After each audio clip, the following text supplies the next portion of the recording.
राधे राधे सभी को, जय माता दी। 19 मार्च 2026 में दिन है बृहस्पतिवार का। माँ भगवती के नवरात्रे स्टार्ट हो रहे हैं। तो बहुत सारे भक्तों ने, बहुत सारे बच्चों ने, बहुत सारी महिलाओं ने मुझसे एक सवाल किया, माँ इस नवरात्रे ऐसा क्या अच्छा करे कि हमारे जीवन में भी खुशियाँ आए। तो आज भी बहुत सारे लोगों ने सवाल किया, बहुत सारे लोगों का मैसेज भी मेरे पास आया कि नवरात्रों में पूजा करने का आप ऐसा कोई तरीका बताएं जिससे हमारे भी मनोकामना जल्दी से जल्दी पूरी हो।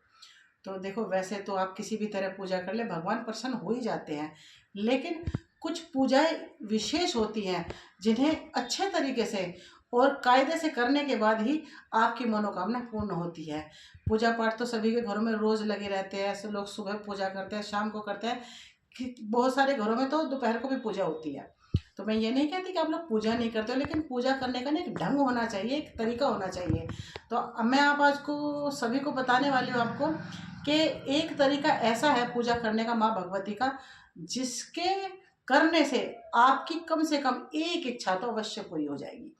तो आप सभी को जानने के लिए उत्साहित होंगे कि ऐसा क्या तरीका है जिसके करने से आपकी मनोकामना अवश्य पूरी होगी।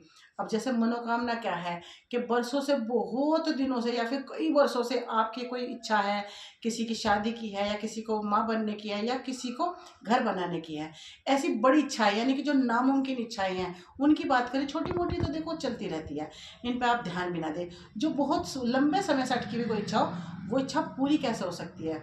तो देखो, पहला दिन नवरात्रि का है बृहस्पतिवार का 19 मार्च को।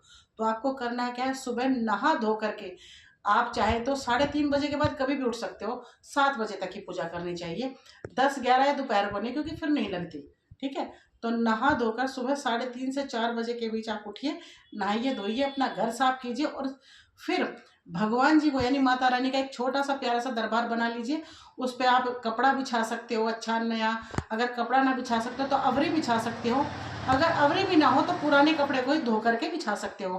फिर माँ को वहाँ स्थापना दीजिएगा, गंगा जल से नहलाइएगा, और सबसे पहले माँ का जो श्रृंगार होता है ना, चरणों पे थोड़ा सा कुमकुम लगाओ, फिर माँ के माथे पर लगाओ, और उसके बाद माँ को माला पहना सकते हो, अच्छी लाल चुनरी उड़ा सकते हो। फिर जैसे आपका मन करे अपनी माँ को तैयार कर सकते हो।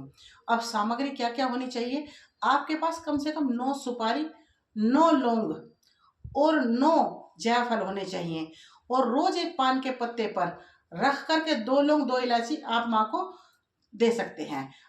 फिर थोड़ी सी सामग्री मंगा कर रखना, सामग्री से रोज हवन करना है।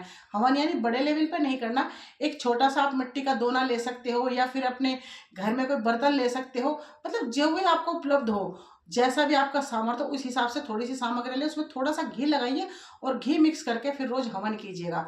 हवन कहते हैं इसको, आहुति देना कहते हैं, यानी कि हमारे जो दुख दूर हो जाते हैं और सुख शांति हमारे घर में प्रवेश कर जाती है हवन करने से। ठीक है, ये तो हो गई सारी सामग्री। 1 लोटा जल आप भर कर रखिए, उस पर थोड़े से आम के पत्ते और 1 नारियल रखिए, सूखा नारियल जिसमें बहुत पानी हो, पानी वाला नारियल रखना है। और रखने के बाद में आप एक इसे 9 दिन के लिए स्थापना दे दीजिएगा। कुछ लोग जो भी बोते हैं, अगर आपके घर में बोए जाते हैं तो बो सकते हो। अखंड ज्योत कहते हैं, 9 के 9 दिन आप एक ऐसा दिया जलाएं जो कभी बंद ना हो, उसकी बत्ती आप बराबर बदल सकते हो, चाहे आप देसी घी का जला सकते हो, तिलों के तेल का जला सकते हो, जैसा आपका सामर्थ्य हो, जो आपके पास उपलब्ध हो वैसे आप दिया जला सकते हो। अखंड नहीं जला सकते तो सुबह शाम भी आप ज्योत कर सकते हो। और रोज आपको 1 लोटा जल माँ के चरणों में ऐसे छुआ करके अपने घर के चारों कोनों में करके फिर आपको सूर्य देव भगवान को देना है। इससे कहते हैं घर की जितनी भी नेगेटिविटी होती है वो बाहर हो जाती है, और जो पॉजिटिविटी होती है वो आपके घर के अंदर प्रवेश कर जाती है। इससे रोग दूर होते हैं। पहला नवरात्रा माँ शैलपुत्री का है।